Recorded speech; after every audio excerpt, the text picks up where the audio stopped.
want me to go live on here? Sure. So yeah, it's all good things, but it's busy, Yeah, I like your spot that you're in. It's nice. Makes it easy on me because I can visit you and then go to Kessler. All right, guys, we're gonna go live super soon. Testing out some audio just to double check.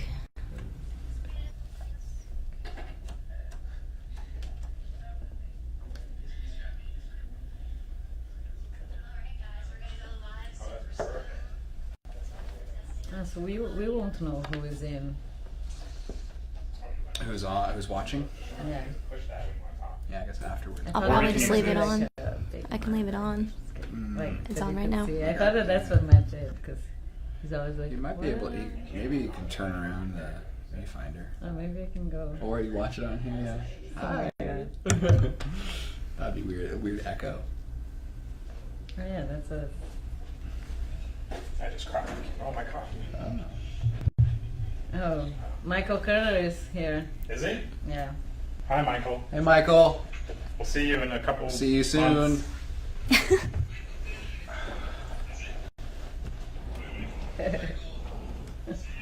I'll see if he keeps watching. We'll give it a couple minutes because we're supposed to start at 2. Hi, Severine. Hi, Severine. Glad we're all watching the feed right now.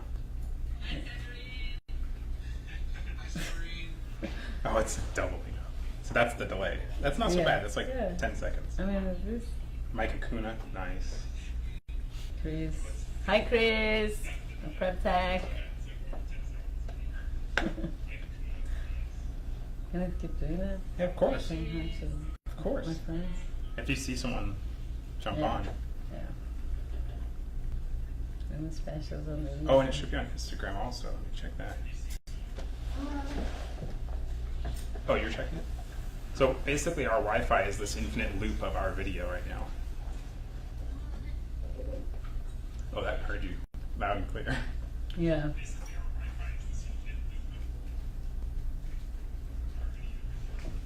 I don't see it. Someone told Greg this might not work. Maybe we can watch that. That's going to struggle to hear us. The iPhone. Ooh, there'll be donuts and coffee at the Lens Summit in May 4. Donuts and coffee. Coffee sponsored by Duclos Lenses, I think. Okay. And donuts. And donuts. That's Yeah. what he said. Okay, good. I don't see the Instagram feed. I do. Where? I was really delayed. It said I just joined just now. Matt, Huh. we've got, Michelle says that Facebook seems to be quieter than Instagram. But it might be her computer. Are you looking at Instagram or Facebook? Instagram. Oh, that's why she's so loud. Okay. I don't see it. How'd you find it? For me, it was right there. If you're on the Duclos account, you won't be able to. Oh. That's fine. So I have to go to You have to be on your account. Yeah. Oh, there it is. Okay. Oh, it's at a weird angle. All right, it is 2 o'clock. 2 o'clock. Cool. I just joined, man. I just joined. I'm here. Virtual and reality. Okay. So this is our next edition of Lenses and Lattes live. Today we're focusing primarily on Angenieux lenses. So from Angenieux we have Nick Hayes, and he's giving us our manufacturer perspective. Yep. And then from the DP creative perspective, we have Bianca Halpern from BeCine. Hi, everyone. So first we'll discuss our drinks. Nick, what are you drinking today? I have a venti peppermint mocha, very holiday of me. You know, it's a go-to choice for Starbucks, and can't go wrong. Peppermint mocha. Do they have those all year round? They do. So it's not seasonal? No, it's not. Okay, It's good to a know. secret menu. Okay. Oh. Bianca? I got a flat white with almond milk, which I discovered about flat whites when I lived in London 3 years ago, and now I'm hooked to them. Very Yeah, cool. it's pretty tasty. And mine's just a plain old latte. There you go. Cheers. Cheers. You comments thought it was only on the left channel. Are we okay with that? Nope. Why is that? It's only going into the left channel. That's obnoxious. Anybody that's on headphones is going to be bummed. Listen with your left headphone. Can we tweak that real quick? We'll take a minute. No? Okay. That's fine. I think. And we'll roll with it. So we're going to be going over pretty much the entire modern family of Angenieux zooms. Yeah. Which I guess would lead me into my first question. And just to reiterate, anybody that's watching the stream on Instagram or Facebook, drop your comments in the questions below. Kelsey is monitoring the stream, and she's going to relay those questions to us, and we'll do our best to answer those questions. But my first question, right off the bat, is going to be, in the crowded prime lens market, why hasn't Angenieux jumped in there? You know, I think I get that question all the time, Matt, and I think we've carved out a pretty good niche with the zoom market, the cinema zoom market. Ranging now from the kind of prosumer entry level, the Easy series, up to the Optima series, and of course our big baby here, the new Ultra 12 times. And to be honest, I think our focus has been on zooms, and I think we know what we do best, and have really decided to stay and have focused on these products and the zoom side. But yeah, I get that question a lot. I have a lot of dreamers out there, and ultimately it's not up to me, so we'll see. But at this point, zooms are kind of where we're sticking. So Angenieux's very good at making zooms. Stick to what you're good at. Yeah, that's that's kind of what I think we're about. So. Okay. There is although an Angenieux Prime. Yeah, I know exactly what you're thinking. So yeah, you make a good point there, Bianca. there is the of course we do have some vintage primes out there, and the one you have, the .95. Is that what you're referring to? 50. Yeah. Okay. Are there more?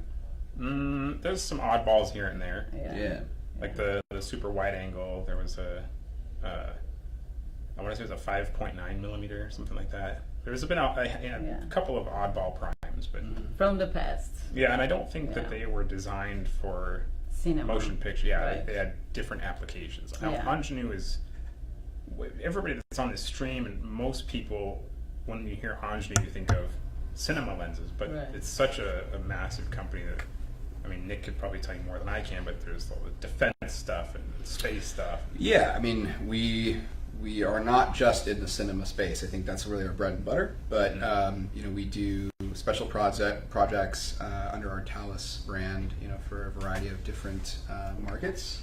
And of course, I think when you think Angenieux, you of course think cinema. You think TV, large format. But we do have we kind of branch out into other industries as well. Excellent. Yeah. So I'm going to do a quick rundown of which lenses are which here. And this is not the complete family. This is sort of a sampling of each, I guess you could say, segment of the Angenieux line. And you made a good point earlier, the modern family. I like that. Yeah. And I mentioned before we started today that this is one of the first times we've had all of our lenses from each series together outside of the major trade shows. Right. So this is really exciting to not only see our new Ultra 12 times, which is just entering the market. We're seeing some of these lenses ship now, but to have them alongside the Easy series and kind of your tried and true Optimas short zooms, really exciting stuff. So on the far end, we have the Angenieux 44 to 440. A2S, which is their anamorphic zoom lens, sort of a all-in-one zoom. Pretty much any focal length in that range you would normally want in a prime lens, but you've got it all in one zoom. 10 times anamorphic, 44 to 440, introduced I believe in 2016, so a few years ago, but very popular. Wide focal length, wide coverage, t4.5. What's cool about this lens is you do have interchangeability to spherical, so you can go from 44 to 440 to our 25 to 250 10 times spherical lens. Nice. So it's kind of like having two lenses in one. And you will see a trend, with our lenses having that modular modularity, mixed into interchangeability, rear optics changes, lens mount changes, and then of course spherical anamorphic changes. Yeah. And then we've got the new guy, the new kid on the block, the 12X Ultra, and this is the full frame rear. Right. And then we have the pair of EZs, the EZ1 and EZ2, which are really sort of groundbreaking in terms of price to performance ratio. Then we have the 45 to 120, and what's the little guy? 16 to 40 style. 16. So the Optimal style. So really, not necessarily in quality or price order, but that's pretty much start to finish. And Bianca, I know you have plenty of experience with pretty much all of these, right? Yeah, pretty much. I have to say the style one I haven't really used. Okay. Actually. So more on the high That's the end. only one. Yeah, definitely use the high-end ones and the Yeezys. Okay. So yeah, I've used the optimal line, which would be the 45 to 120 and the 24 to 290 a lot in live concerts. And this was like pretty groundbreaking because it was a job that was before done with broadcast lenses. So we were able to make the change into cinema cameras and lenses, and with the Angenieux it was pretty amazing. But also not only in live concert use, but in commercial, if you're in a studio and you have the 24 to 290, you can pretty much do the whole job in this one lens. Yeah. So You don't have to switch anything. Yeah, to me that's pretty amazing. Just in terms of time savings and versatility. Yeah. Yeah. Nice. Now, have you used the predecessor? I guess you could say the old 24 to 290. Yeah, I actually haven't yet used the newer one. Okay. Still waiting for mine to Hi, Nudge, factory. nudge. Yeah, I'll Yeah, work on that actually for this ya. one I haven't used this one specifically, so just the former 24 to 290. Okay. And And this is then brand new. I mean, there's probably very few of these actually out there. Yeah, that's true. I mean, we introduced it, a year and a half, 2 years ago, and we did start shipping at the end of last year. So it is nice to see some of these out in the field now being used. I mean, the customers that have gotten them have kind of taken them in and immediately sent them out on a shoot. So announced maybe 1.5 2 years ago, but in production in the wild, a couple months. Yeah, a couple months. Okay.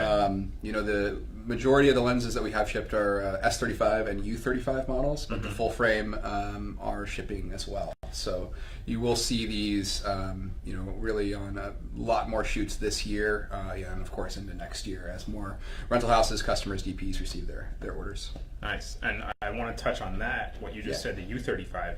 Yeah. That's a term that, if I'm not mistaken, Angenieux coined or pioneered, that I really appreciate. So for the longest time, it's been Super 35 and full frame, or VistaVision. And there's this massive gray area that, thanks to companies like Red, is like no man's land. Right. And we didn't really have any terminology for it. So Ultra 35 or U35 is kind of the term that encompasses all of that no man's land.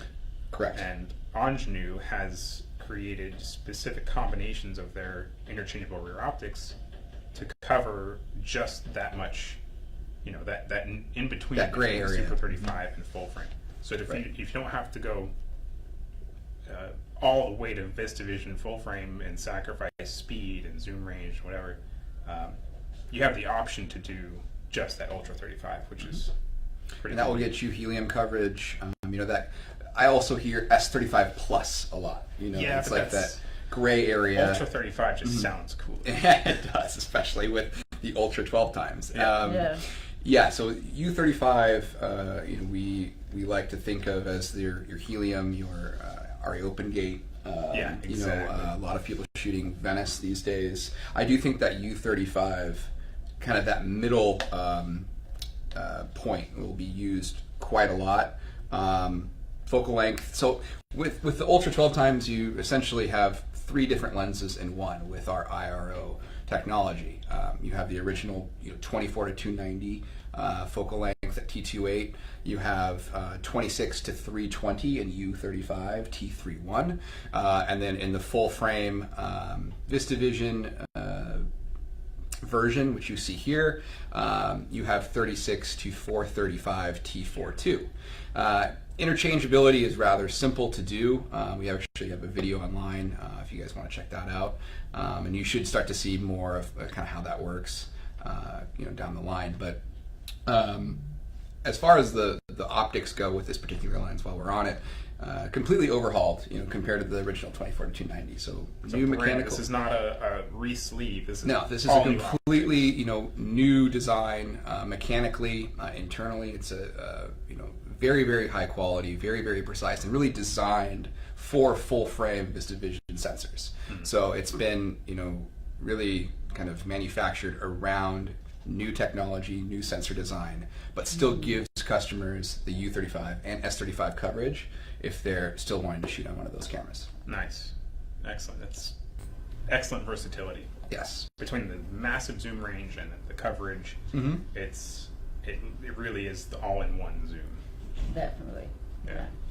So to Bianca's point, we are shipping these lenses more and more each day, and we will hopefully have yours here soon. Well, that's a good question then for Bianca. I imagine with this lens being the latest, greatest, newest option, mm-hmm. that again, I hate to say it, but the old 24 to 290, it's certainly not a bad lens. Right. There's nothing wrong with it. What drew you to this lens, the new version, over the traditional older one? Or you already have the older ones, right? I don't. That's why. Okay. We didn't have a 24 to 290. We So have the what 25 to 250 that becomes the 44 for 40. But since, we were starting up, and then the lens kind of came out the same time as we came out, so we just decided to go for the new one. Okay. Do you think that interchangeable rear is going to be... I think that would be really good. Yeah, I think that's also a point that definitely made the decision easier there. Mm-hmm. Instead of buying an older 24 to 290, is being the versatility of the different formats. Yeah, and I think from an investment standpoint, customers especially who do not have our original 24 to 290 see the advantage in the full frame VistaVision format being available, mm-hmm. even if most customers, and I hear this more and more at rental houses, that most customers are still shooting S35, U35, with a few of those people starting to get into the full frame. Mm-hmm. Yeah. So from an investment standpoint, this lens is fantastic because you still have the overhauled, precise 24 to 290 that everybody's used to. You have that next step of the U35, as we've coined. And then, once you really start to see the emerging full frame catch on, which I really think it has now, you have that full frame option too. Mm-hmm. And Matt, I'm sure you've seen the interchangeability. It's rather simple to do. Yep. I was able to do it myself, in rather 20 minutes, and it's a simple process. Nice, good. Kelsey, if we have any questions, throw them in. So far, just kind of some comments. You guys are such a good group of people. Wow. Thank you. Yeah, there's a non-Angenieux one, but I don't think I should say that. Non-Angenieux, like specific to another manufacturer? Yes. Oh, that's not very... This is the Angenieux edition. We want Angenieux questions. Maybe later if we have time. Keep them coming, guys. Well, any of those other questions, or the questions from previously, just drop them in. So the EZs, I'm going to gloss over those for now, mm-hmm. and go straight to the 45 to 120 and the 16 to 42. What would you say is, to Nick, Bianca, you said you use the 45 to 120 a lot. Yeah. So why that lens instead of, I guess, the style or sort of the next step down in the family? Yeah, so you'll notice with the style lenses, I use the little sister kind of metaphor a lot. They're still very optically, they're very, very good. The style lenses are very, very good, designed, manufactured in our factory in France. Same kind of level of precision go into those lenses, but quite a bit more affordable than the Optimo series. So I do get that question a lot. What's the main differences between the style and our Optimo, kind of our classic Optimos? And they're very similar in focal lengths too. They have kind of similar, we have a wide version, kind of a mid-tier, and then we have kind of a mid-long zoom. So for example, we have the 45 to 120 Optimo and the 48 to 130 style, which I don't have with me today. But I would say that the biggest difference would be speed. You have T2.6 and T2.8 on most of the Optimos, whereas the styles you have T2.8, T3. In terms of optical performance, you're going to see better optical resolution on the Optimo series compared to the styles, and just gives you a little bit better overall quality, better flare reduction with the Optimos compared to the styles. And then I would say most importantly, and what I typically will notice is with the style series and the EZs, you have roughly 18 focus marks. On the Optimo series, you have 25 plus. Oh, so I never noticed from that. Optical, The actual focus distance? Focal precision, they're actually calibrated at a higher tolerance. So they're going to be that much more precise on the Optimos compared to the styles. Gotcha. I never noticed that. Yeah. So we've got a question about how the EZ lenses match with the Optimos. That's a great question. So Great they're question. not manufactured in the same factory. Correct. Yeah, they're still designed. It's engraved right there. Optical design by Angenieux, France. Right. So I have a lot of my customers shooting, both EZs and Optimo styles. I do find that most customers tend to use, both EZs together. Yeah. They do have a slightly different look than what you would see with the Optimo and Optimo styles. But I mean, they still do match pretty well. This might be better for Bianca to kind of speak to, but I actually never shot them like on the same project, one Optimo and one EZ. Maybe I would do that, but what would be a deciding factor for you choosing an EZ over like an Optimo or an Optimo style? speed, since the EZ is a T2. Price, if I know that I'm gonna be traveling, like carrying on a backpack, and I might think twice before I take the 45 to 120. Just a higher risk. Since it's a higher risk. So normally on those jobs that I just take my backpack with an Alexa Mini and I've done it with the 45 to 120, but I try to do it with the EZs. Also because of the speed factor, I think it's pretty big, because normally on this guerrilla shoots, a lot of times you're working with not a lot of light. Sometimes even on events, sometimes that I work, you want the extra stop. Mm-hmm. Yeah. But I guess that would make a pretty significant difference there. At the Yeah. But if I was shooting a commercial, I would definitely choose the 45 to 120. Okay, just for the zoom range. Yeah, and it has that, that extra quality too. Right. The easy, I'm not saying the easy cannot be used on a commercial, but I think the look is more towards documentaries and it has a slight difference on that end. Yeah, I think that's one of the huge reasons why a lot of people choose the EZs is the speed. Yeah. T2, T3, and full frame, and then of course you've got the full frame coverage. It's a fantastic entry level zoom. While it may not be as good in terms of the optical precision that you would see with our Optimos. Yeah. It's a very, very high quality lens. Totally. Especially for the price point. Yeah, I have a client that has mixed the EZ that shot full frame and mixed the EZ with another manufacturer full frame prime, and it was totally fine. They matched it, and Yeah. then you make it work. It's just choosing the best tool for the job that you're working on at the time. I think that sort of summarizes any lens choices.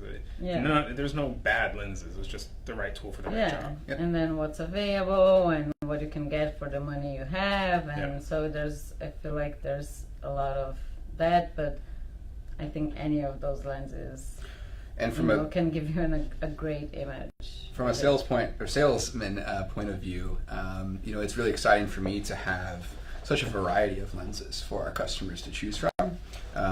We have the entry-level zooms that are very high quality. You have your middle tier Optimo styles. You have the anamorphic options all the way up to our new flagship Optimo Ultra. So there's really a lens for everybody. Nice. Kelsey has a question. Yeah, Michael Kerner's just blowing up our Facebook feed. He's asking, is Angenieux still shipping the Optimos with different rear filters? He says at one point he thinks he heard they had a clear filter and then another filter that would be for cooks, but not sure. And then he also asks, is there a difference in the resolution requirements for full frame versus Super 35? Wow, that was a lot of questions. What was the first one about shipping? Are they still filters. shipping with different rear filters? So we have, to my knowledge, we have two rear filters that are designed. What I've seen them used primarily on are anamorphics, our short zoom anamorphics. We have a blue filter as well as it's actually a front uncoated filter, which gives you kind of a creamier look. Okay. The filter or the element itself? It's, I guess, the blue. The blue is a rear. I've seen that. Rear, Yeah. and then the front is, I think, an element. Okay. I'll have to double check on that. Yeah. But, and that's really the kind of main two options that we have right now. I'm not sure if he's talking about any other types of filters. I think but- maybe talking about this blue one. Yeah. I think. Yeah, I feel like and that's the only rear one. I'll bring that with me, Michael, to your summit so you can check it out if you haven't There's seen a it. quick plug for anybody in the Right. the Pacific Northwest. Kerner Camera does their lens summit every year. I think this is the third year in a row. Second or third? Yeah. Third, yeah. So definitely check out Kerner.com or KernerCamera.com. Kerner Camera. Yeah. Michael, drop a link in the comments. Yeah. Or Kelsey can drop a link. Someone is saying to lower your price, homies. No. Yeah. Don't lower your prices Yeah. on Angenieux.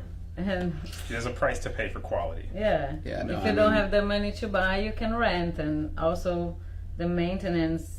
It's maintenance of these lenses is not a joke. No. It's not like you can have this in your Hand- garage and like not maintain it. Hand designed, I think it's gonna be handmade. fine. It's in the same factory that we've been in since the 50s. That's awesome. If you're ever in the south of France and Saint Etienne, come swing by. It's pretty amazing to see. And I think once you see the process and what goes into making these lenses, you'll understand why our prices are set that way. And at times, you may think they might be worth more when you see what goes into them. Yeah, I think that's a big misconception that people have. When you think of like a Canon L series lens, it's a ton of that assembly is all automated and it's Right. machines and there's plastic castings and things are just sort of slammed together real fast. Whereas something like this, oh man, sorry. Something like Time this. to wake up. Yeah, that's my alarm to pick up my dog. Gotta go, guys. It's hand assembled. Like there's a group of people that are putting every piece together one at a time. Literally. It's such a delicate, precise process. There's really, anybody that needs to justify the price, it's not the product for you. Right, and there's few manufacturers out there that are still doing it this way, and we've really, again, kind of getting back to why we stuck with zooms for so long now. We've really just carved out that process, and really like to think that we are a step ahead of everyone else. When it comes to zoom technology, and who knows what's next, but it's pretty sweet to see in person. Yeah, but that makes your company also stronger, and you guys are really focused on Zoom, so you're focused in Zooms. Mm-hmm. Another question from... Did you want to get back to Michael's second half of his question? What was the second? Is there a difference right. in resolution requirements for full frame versus Super 35? I'll take that one because that's sort of a loaded question. And I have an entire segment that I elaborate on when I speak to film schools about that. The format that you're shooting does not dictate the resolution requirements of the lens. It's only relevant when you pair up the size of your sensor with a resolution. So for example, let's say you have 8K VistaVision Monstro. Mm-hmm. Those are relatively large pixels. Mm-hmm. And let's say you have another full frame VistaVision format sensor that's only 4K.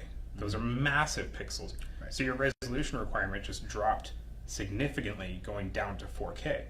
So yes, it requires higher resolution out of the lens if your pixel density is higher than what it was prior.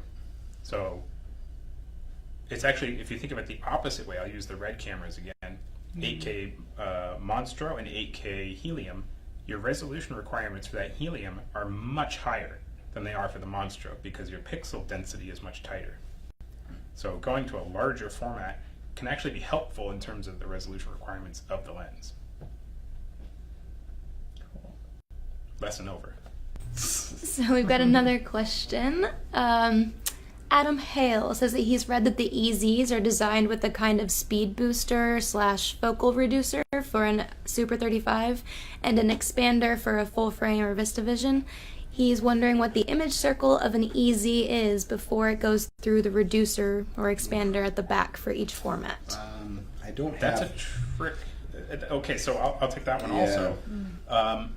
It's not both, it's one or the other. So when Angenieux designed the EZs, they either designed it as a full frame zoom at T29, I think it is, and then implemented a sort of focal reducer to make it a smaller image circle and a faster aperture, or they designed it as a Super 35 lens and then incorporated a sort of expander at the back. It's not both, it's one or the other, but that's been going on forever. It's been going for ages. Angenieux is not new to that either. When they started revamping their Optimo line, like the 17 to 80, it didn't even cover Super 35, and so they released the 17.5 and 94? 19.5. Sorry, 19.5 and 94. Yep. Yes. Which was essentially the same lens with a very low-powered expander in the back. So you sacrificed a little bit of speed, Right.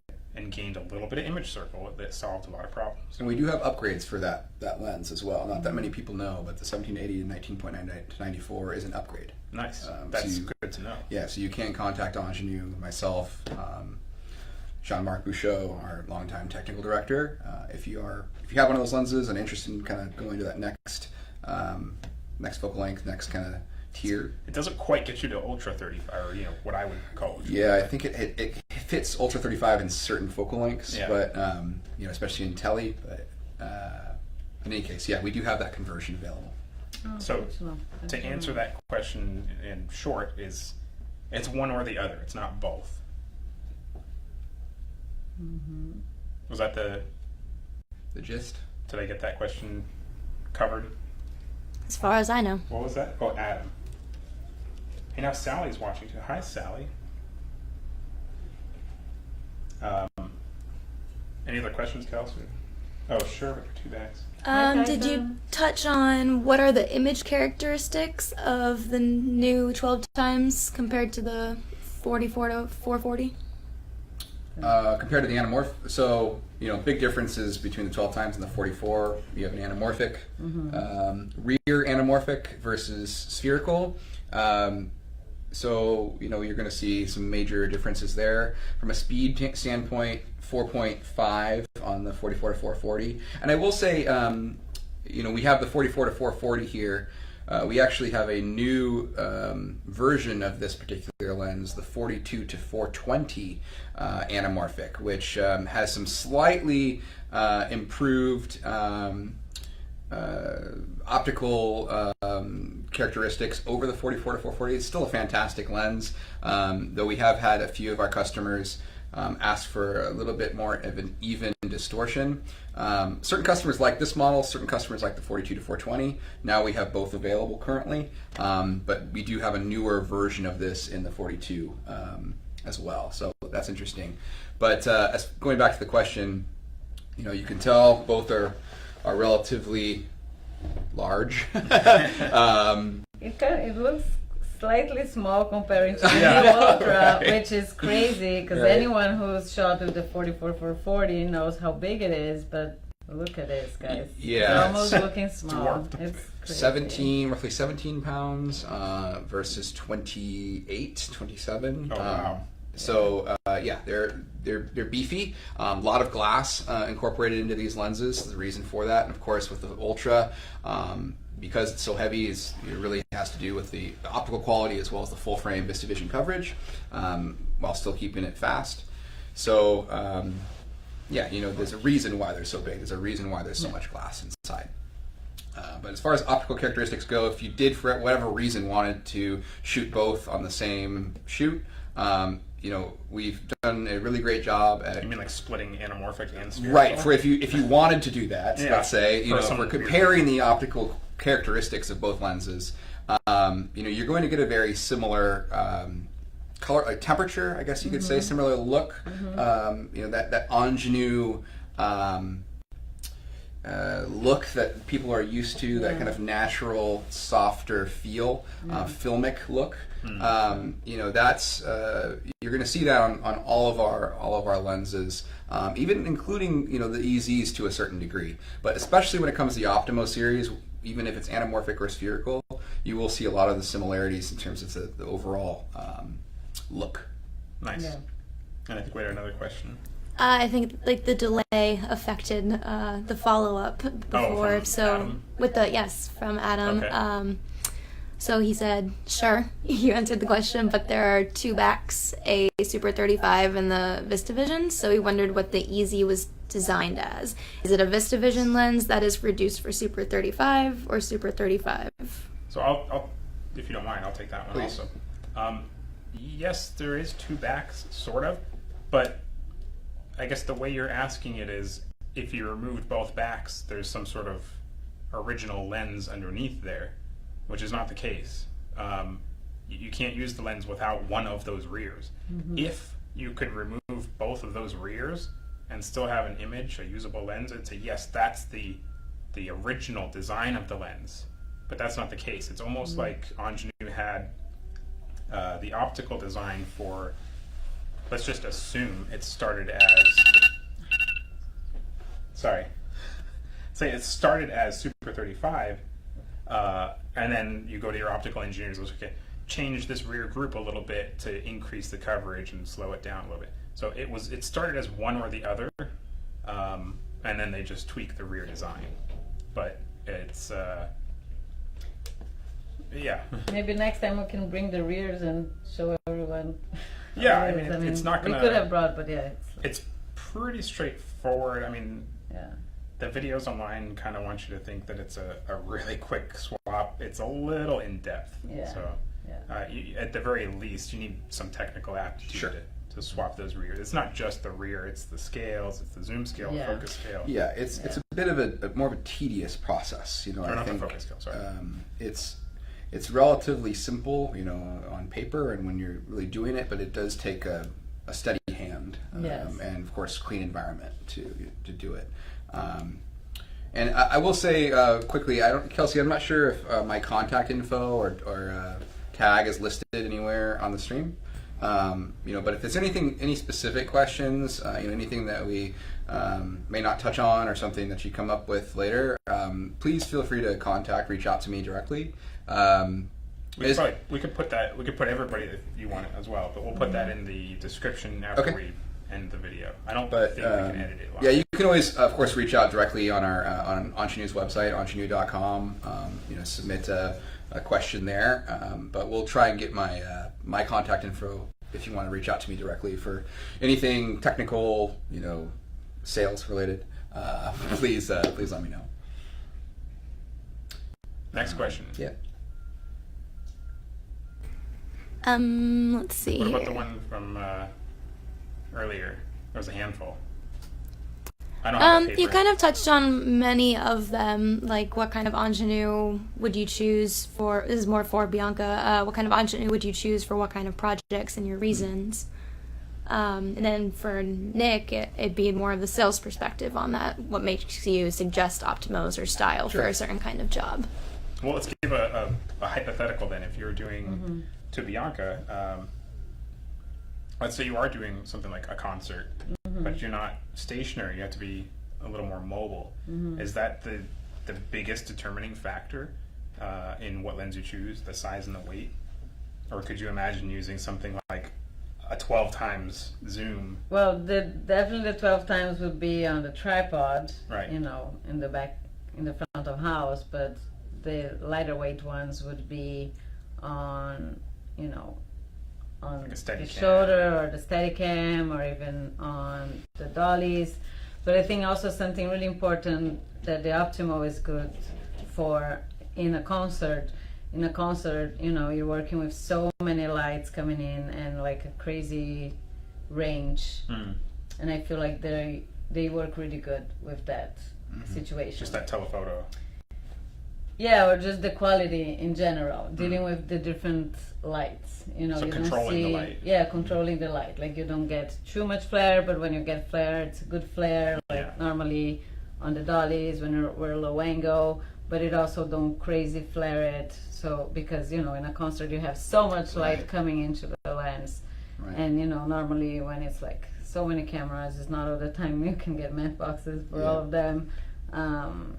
So I think the Optimos are really good for that. It's, you know, you're really fortunate if you can shoot a live concert with all Optimos, but I feel like that's like the ideal world for concerts would be those. I think it could be done with the Yeezys, but you know it's a more limited range. Maybe if we were in a smaller house, like you know, if we were in a smaller concert, maybe I would try the Yeezys to test them out. I've never shot with the Yeezys on a live concert, so that could be interesting. If you're an artist and you want your concert shot, you know, Would you say that's like your you can specialty? try with the Yeezys.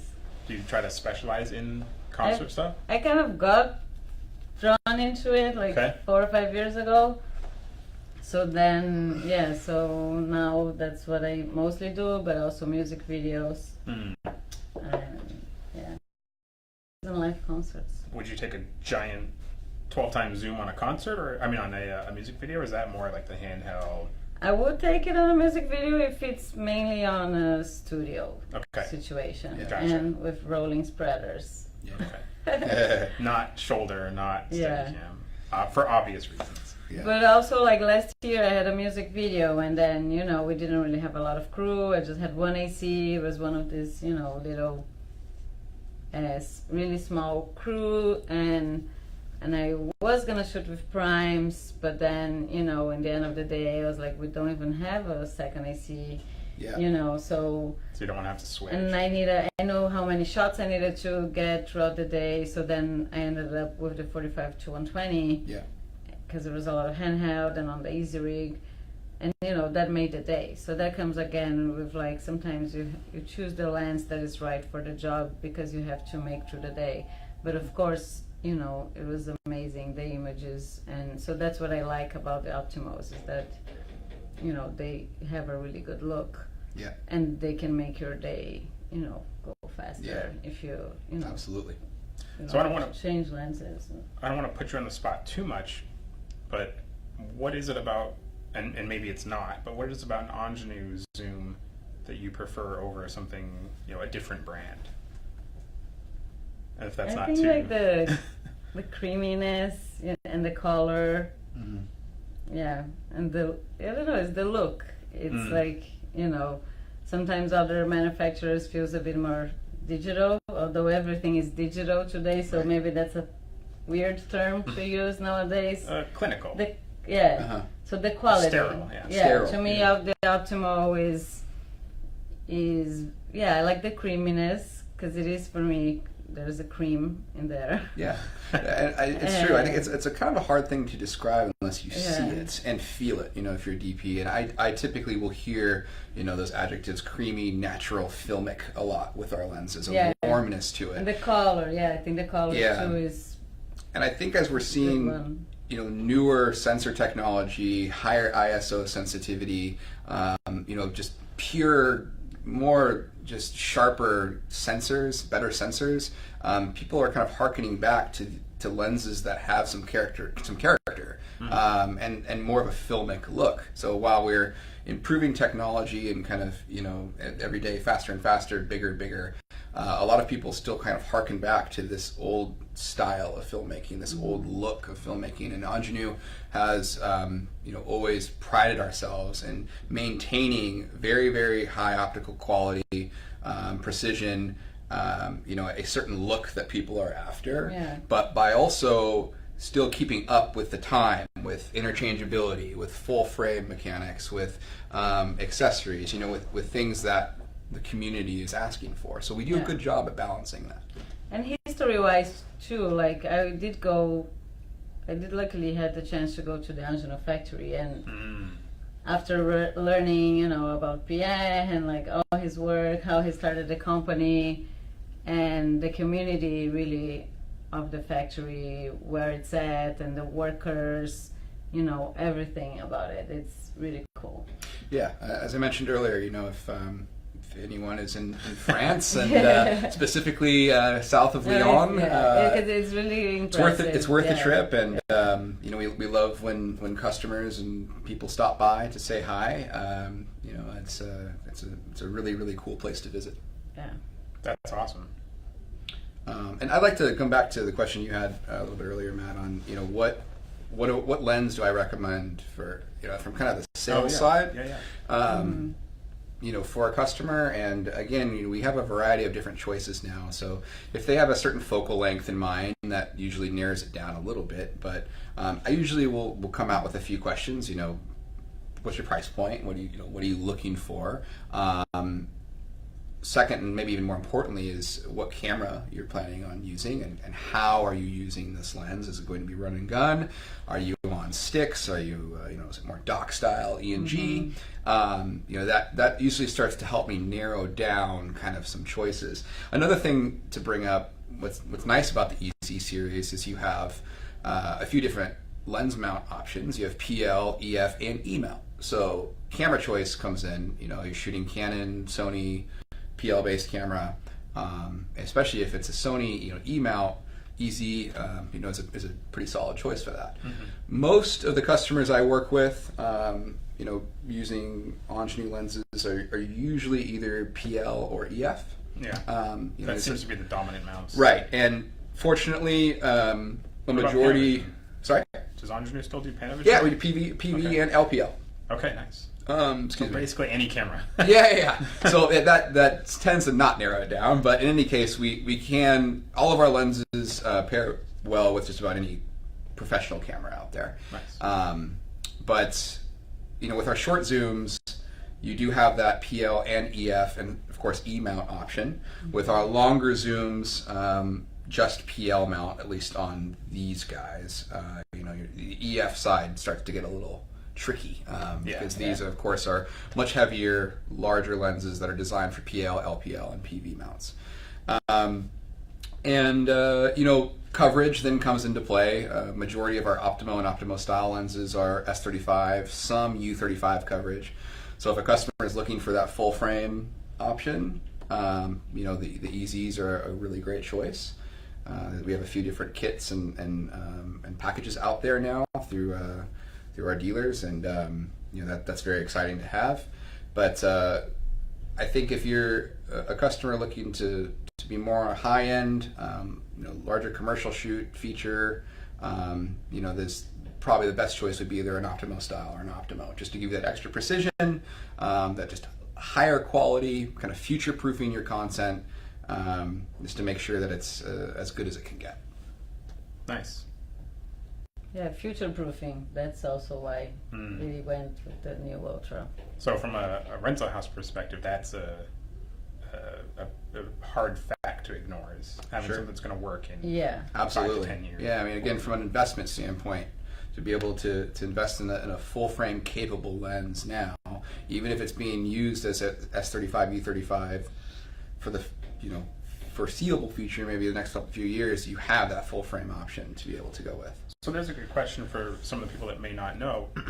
Can you purchase the 12x Ultra in Super 35 and then upgrade it later? So as of right now, we have two packages. We have the standard package, which comes in the S35 and U35 models. So you have essentially two lenses in one. And then you have the full package, which gives you S35, U35, and full frame Vistavision. So 3 lenses in one. As it stands, there's no, if you bought the S35, U35, and you wanted to upgrade down the road, there's not really any path set up or upgrade option. That very well could happen. But I'm recommending most of my customers and the people who have ordered are going with the full package just to give them again that option. Because it's easier just to do it up front than it is to Right. try and scramble to do it. And that's, I think, one of the main points of why, at least right now, we're not offering, an S35, U35 2 full frame option, is that these lenses, when they're manufactured, when they're being designed, are designed together, all in one. So if you were to want to upgrade, and I would almost guarantee you'd have to send the lens back to the factory. We would have to do a complete overhaul of the lens, match the serial numbers, and maybe more trouble than it's worth. So if you're interested, if you're looking at it, I'd definitely go the full kit. Yeah. And that makes sense for future proofing. Yeah. That's such a huge benefit to these lenses. Yeah, and for the 44 for 40 for the rental houses as well, it's amazing because when you get the full kit, because then it's a 44 for 40 anamorphic or a 25 to 50 spherical. Yeah. So having the ability to go back and forth between spherical and anamorphic, just off the top of my head, I can't think of any other proper cinema lens that lets you do that. Yeah. I know you could do that with like really cheap cobbled together kits, but for like a proper cinema lens, that's unique to this particular lens. It's very unique, and again, it's awesome to be able to have a lens that's tailored for spherical as it is, and then to have that rear anamorphic option available, especially for rental houses, to have kind of a 2-in-1 lens, and then depending on the needs of the customer, be able to kit it a certain way in relatively quick amount of time. So Michael's asking, are the S35 and U35 and full frame matched to the individual 12 times? If I understand correctly, I think what he's saying is, are each interchangeable rear optic matched to the specific set of lenses, in which case they are. Yes. They are designed at our factory. Tuned at the factory. Tuned is a better way of putting it. Tuned. Even the focus scales are matched according to the lens. Right. So if you were to take one S35 rear optic and move it to another one, it may not line up perfectly as it would with the other one, because they're tuned, they're designed together, which makes these lenses even that much more special. Nice. And then there was another question, Kelsey. Go ahead. If you want to touch on it a little bit, not Angenieux specific, but maybe you could make it that way. What are the recommended steps to maintain the quality of lenses for years? Oh, the steps to maintain this. Send it to Duclos Lenses. No. Honestly, it's just like a car. I tell people all the time, it's routine maintenance. It's how you use it. If you're the kind of person that shoots music videos in a studio and it's clean and air conditioned and it's stored properly when you're done, you're not going to need to service your lens very often at all. If you're the guy that shoots motocross out in the desert and then goes to shoot surf videos right after that, you're going to need to have them serviced immediately after you're done, frequently. So it's completely circumstantial. And people ask us all the time because we get a lot of the 24-90s in for service, and people just assume because there's so many of them coming in and out that it's a labor-intensive lens or that it's prone to breaking down. But it's not the case. It's just that it's used so often. I mean, anybody that is in I'd say any level of production. Yeah. I mean, that's sort of a ubiquitous. I mean, everybody's used to 24-290. Right. Yeah. It's just a workhorse zoom.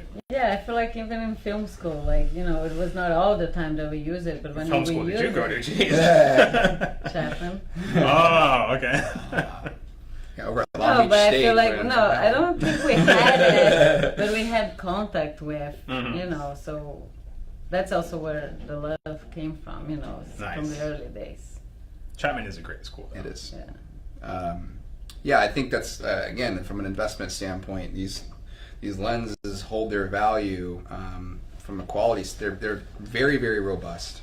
The mechanical design, you know, holds for many years. I mean, you can find a lot of our more classic Optimos, the 24-290s, even still being used. Oh, yeah. And a lot of the rental houses that I've spoke to about our new Ultra, you know, they say, Nick, this is great. You know, I'm really excited about this lens, but you know, my 24-290 still can't stay on the Yeah. shelf. Yeah. And it's a bit of a, you know, great. I call you a little bit later, but Yeah. it's really awesome to hear that our lenses, you know, old and new, are still being used on a day-to-day basis. And hold up. I mean, I've got some customers going to the top of Everest using our lenses in freezing cold conditions and I don't- going out to 120 degree heat. And I don't envy that Sherpa. yeah, no, yeah, for sure, that's good. But you know, it's again, I think that we harken back to, you know, the cost of these lenses and why they're priced that way, and because they're so robust, mechanically strong. You know, you're not going to be sending them in for service, you know, every other month. That's a really, really good point. And whoever the guy was saying that it would lower the price. If this was it's a perfect example. You have like a L series, like cheap Canon Right. lens. I'm not talking about their cinema stuff. That's a completely different story. I'm talking about like a photo lens. Yeah. You know, you're gonna use that thing for a couple of years, and something inside is gonna break or rattle loose or something. It's gonna go wrong. You'll end up throwing the lens away, or it's worth nothing after 10 years. For as long as we've been servicing lenses, which is well before the original 24-90 came out, I don't think I've ever seen, other than crispy up front here that was literally melted, I don't think I've ever seen a 24-90 that wasn't serviceable and weird and tunable to be as good as new. Yeah. The shelf life on an Angenieux zoom is practically infinite. I mean, as long as you take care of it, For sure. we get Super 16 Angenieux zooms that have been working for 30 years. So Yeah. This is the second generation, right? Of There the was- old- of the of the 24 12 to times? 90? Yeah. Yes. Yeah. This is the second generation of the 24-90 or the 12 times. Right. You know, we've seen a maybe I'm wrong. I don't know if you would consider it, but possibly. But the 20-340 was kind of a second generation. Okay. maybe? 28 to 340. Oh, right. Yeah, because it's different focal length, but Yeah, slightly it was longer. sort of Yeah. it was like a modification of the original 24-90. This is definitely the prequel. We kind of like, we designed this lens to replace in a way the 24-290 and the 28 it's kind of a newer version of both of those lenses because of that rear interchangeability. So Yeah, when with the new coming of the new formats, right? Right. That's Angenieux's answer. yeah, and we've seen frame some and- reeditions of the 10 times zoom over the years, Yeah. which Yeah, again, 25. the older 10 times I still see out there. I know you guys still see them Yeah. every once in a while. That's one of my favorites of all time. The Yeah. HR? Oh yeah. 25-50 HR. Yeah, those are still out there, and again, it speaks to the mechanical Yeah, nature there are and the uses for robustness. it, It's, yeah. it's amazing. Yeah, that HR is the lens. This is the zoom lens that I cut my teeth on as a budding technician. Yeah. Oh yeah, those are beautiful. I can't read What that. else? Oh, okay. There was another question. There was one question that I wanted to touch on. I can't remember where it was in there. Someone was asking. Oh, I can't read your mind.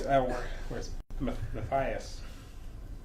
So Matthias asked, "Are all the lenses made in the same place, the same factory? I heard of rumors that the EZ are manufactured somewhere else. That's not a rumor. That's a fact. And Angenieux is not trying to hide anything. I don't. When people say it's a rumor, that's sort of like someone's trying to hide something. Yeah. It's not a secret. All of the Optimos are made in France's in Angenieux's factory in France. The EZs are an Angenieux design manufactured in Japan for Angenieux. So, correct me if I'm wrong, but it's not a Yeah, I rumor. mean, it's something again that we really speak to with the Optimo series, kind of designed, manufactured, all done in our France factory. Whereas Right. the EZ series is a little bit of a more different project. You know, we're kind of give you the Angenieux design, the stamp of approval, but outside of the factory in France. You know, it's just a different project. But as far as is it still belong to our in the family? Absolutely. And I feel like that's sort of Angenieux's response to that, not to keep touching on this same guy, but saying lower your prices. That was sort of Angenieux's answer. Angenieux had really high-end zooms, and everyone wanted something a little more affordable for the indie market and maybe some of the low-budget stuff. That's where the EZs come in. Yeah. They are the lower-cost sibling to the Optimas. Yeah, and if you think about it this way too, like the EZs are incredibly popular. They're very many of these lenses are out in the field now, which is great to see. And the Optimos are a little bit more of a niche. You know, they're designed and kind of formatted for a certain market and a certain type of client. And if we were to do our EZs in the factory in France, we would need a hell of a lot more people, you know, at our factory. You know, Angenieux, while we're a very relatively big brand, big company under an even bigger company, we still run very lean. We run very kind of small shop, literally in this little tiny town in France in the foothills, in this factory, very quaint place. And we really pride ourselves in that level of precision and care. And that's what we put our heart and soul into these Optimal lenses. And to be able to do that with the EZs, it's a much larger task that we've decided just best for everyone to do at a different location. So that's kind of the reasoning for that. And to your point, to be able to price them accordingly. I feel like the Optimal line is kind of like the Acura. It's a little more precise. It's a little more refined. And then the EZs are like the Honda. The everyman's sort of cheaper, mass-produced. Not worse, but just not as precise, not as well crafted. Yeah. I've seen beautiful work though shot with it, so it's it's. There's nothing You know wrong what with you're them, right? doing. It's a great tool as well. Oh yeah, I mean, I've seen the EZs used on everything from low budget stuff, commercials, to Netflix features. And you can absolutely use EZ lenses on your high quality jobs as well. I think a lot of people are used to the Optimo series and the styles, especially the kind of DPs that have been around for a while, and that's what they choose. But most of those DPs that I've talked to have bought a set of EZs too. So they'll rent the Optimos, they'll rent the the Anamorphics as a kind of a case by case, but then they've got their EZs in their their office or whatever, and take them out on their kind of everyday shoots. So Nice. Well, if there's no more questions, Kelsey, we'll probably start to wrap it up. We are Unless Mimi Fisher good. has a question. Sorry? Mimi Fisher, does she have a question? I don't think she does, but okay. hi, Mom. Okay, then if there's no more, I think we'll wrap it up. Thank you guys again so much for joining us. Thanks and for having us. I'm sure we'll see you guys both at NAB, which is 2 weeks away now. So quick plug there. Angenieux will be president at NAB as always under Talus Angenieux, under our larger brand. But we will be there with our full family, including a few of our other lenses that you don't see here. So if you plan on attending NAB, hope you swing by our booth, say hi. I will be there, as well as most of the rest of the team. And then right around the corner we have Cinegear too, and we will have a big presence there. I will say we've got some exciting things on the horizon. So check us out, NAB, Cinegear. You can't tease us at the end of the... For those that sticked around, but we're really excited for this year, and I really appreciate everybody for joining. And what about you, Bianca? I'll be at NAB. Yes, I'll be there on Monday. I'm gonna be there for the Women in Media panels, and then there's also gonna be a Women in Media cocktail from 4:30 to 6 p.m. if everyone wants to attend. I think it's $10, but it's going to be worth it. Networking with a bunch of women and men. And then I'll be walking the floor Tuesday and Wednesday. So if you see me and want to say hi, it's cool. I'm friendly. And then also excited for Cine Gear and for the Lens Summit. Yeah. Right, and yeah. Lens Summit, yeah, Michael, we'll see you there. Yeah. And also I have a rental house called BeCine in Culver City. So we do have most of these guys. But it's BeCine.com. We're woman-owned and operated, and we have a child room, so you can bring your kids to the prep, Awesome. which is pretty cool. That's very cool. Yeah, and we're a startup, but we're first year, so I guess not that much of a startup anymore. But if you have any questions, I'm always available to answer. And we'll put all of the contact info in the feed there. And Duclos Lenses will also be NAB, walking around, no booth. And then at Cine Gear, we will have a booth where we will probably debut a couple fun accessories for these guys, the Easies and the 12X Ultra. Yep. Unless Angenieux comes out with something else new, and then we do a whole new product. But we'll see. So yeah, definitely check us out at Cine Gear and at the Kerner Lens Summit. Cool. Thank you, guys. Thanks, guys. I forgot to talk about the Duclos handout. We didn't. It's not done yet. I'm just waiting for the lag to catch up. The lag?